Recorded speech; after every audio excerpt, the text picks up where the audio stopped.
What's going on, guys? In this video, I install a Toyota Tundra Alternator in my sc300, and of course I'm going to take you guys along so you guys can see how I do that. And yeah, let's go ahead and get started. Let's jump right in. Now,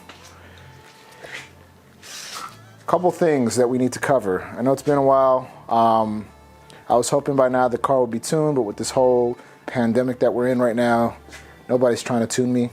So I'm just kind of stuck in limbo for now until things start looking a little bit better.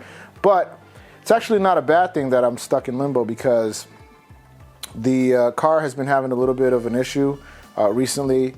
The battery keeps dying, so I've been starting the car and you know, and whatnot, and a couple days ago I noticed that the battery was completely dead. So after doing a couple of tests and whatnot, I have a hunch, and I'm pretty sure that my hunch is correct, but I am sure that it's the alternator. This is the alternator that just came with this 2J setup. Have no idea about the mileage or how old it is. So I said, you know what, I got a brand new battery. Let me go ahead and put the alternator, put a new alternator in, and yeah, let's replace all of that while we're there. All right, so here it is. This is the alternator for the Toyota Tundra that I'm going to be modifying and installing in my SE. I'll include a link in the description below on the forums where you can read through the discussions on this particular alternator and what you would need to actually do this. But just to kind of give you a high-level overview, you get a little bit more amperages. It's 130 amps, I believe. And you do have to do some modification. You have to do some trimming here, and you need to do some repinning. So I'm going to take you guys along for that, and yeah, let's get started. All right, now I imagine everybody's 2J setup's going to be a little bit different, but what I'm going to do is remove everything that's in my way. I'm going to remove this short ram intake. I'm probably going to take off the clutch fan. Obviously I have to remove the belt, and yeah, that should be it. But if I need to remove more as I go, I'll just keep removing stuff as they're in my way. All right, so I got the alternator out, and well, actually, before I show you everything, let's take a moment to acknowledge this beautiful thing. Boom, look at that. Look at that, look at that. Don't worry, you'll be running soon enough. Okay, all right, so in this area here, let's get you guys some light. We are, let's make this brighter. There it goes. So I got the alternator out. I didn't mention this earlier, but hopefully you guys, most of y'all know that you should disconnect the battery before you start working on this thing. Just a little disclaimer. But anyways, got the alternator out, easy breezy. It's on the table next to the alternator that will be going in. I just kind of want to do a quick, I guess, comparison. In case you guys are not familiar with this whole thing, this is the top, okay? And you'll notice that this is a little thicker, okay, than this. So when I line this up, just so you can see, right? Line that up, line this up. Look how much of a gap that is right there. So the best way to do this is to mount this up and then mark it.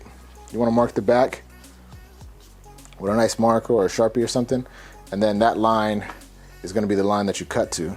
So this way, everything fits nice and easy. All right, and there it is. There's my line. So what I'm going to do is I'm going to use a cutoff wheel on an angle grinder, and I'm going to cut away at this outside. So yeah, let's get started.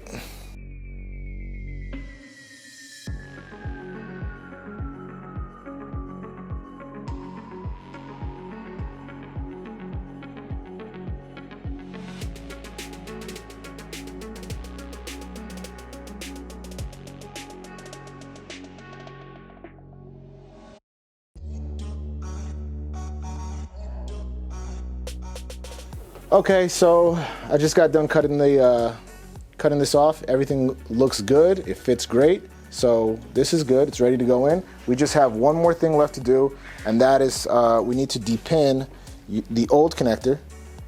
As you might have already noticed, the connector on the new alternator is a 4-pin connector. So this is a 3-pin connector, and on the forums they did a really good job of actually listing or detailing which pin goes in which connector here. So on the back of these connectors, they are numbered. It's very difficult to see on camera, so you'll just have to take my word for it.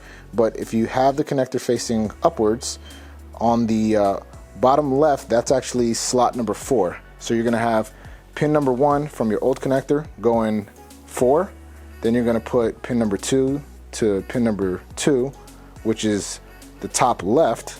And then top right is gonna be pin number 3. So that's on the back of this connector, that's actually number 1. And then the bottom right, that's actually just gonna get plugged up. You just use some RTV or something. You're not gonna have to worry about that. I used an actual old wire plug that I had, and it worked great. So this connector is ready to go in. I'm gonna try my best to capture this process on camera. It's very difficult for the focus to, I was trying to get a nice little focus for you guys to see the numbers on the back of these connectors, but it just wasn't working. So hopefully everything comes out good and you guys get an idea on how to depin the old connector and repin the new connector. All right, let's jump into it.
All right, so hopefully you guys were able to catch some of that. Connector is done.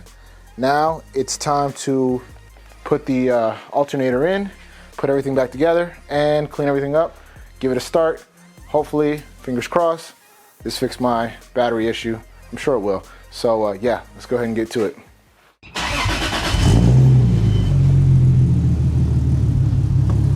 Ooh, a little rough idle.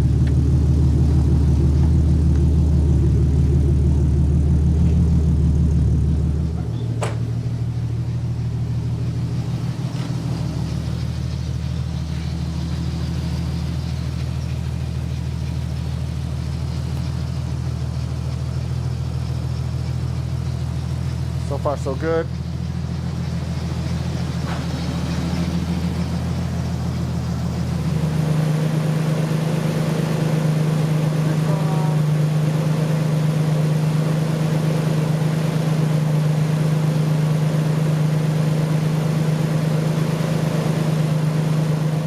All right, so there you have it. Alternator's installed. Everything's working great so far, and I couldn't be any happier. It's another thing that I got to cross off the list. So hopefully, fingers crossed, that's the last thing. And yeah, as far as I'm concerned, I'm ready to get this thing tuned. So I'm really excited about that because that means I finally get to drive this thing around. It's been a long time coming, and yeah, I can't wait. So hopefully you guys saw something you liked in this video, and you guys, saw like I guess a different way of doing this install. But if you guys have any questions, feel free to comment below, and make sure you give me a thumbs up. Hit that like button and subscribe if you haven't already, and I'll catch you guys on the next one. Peace.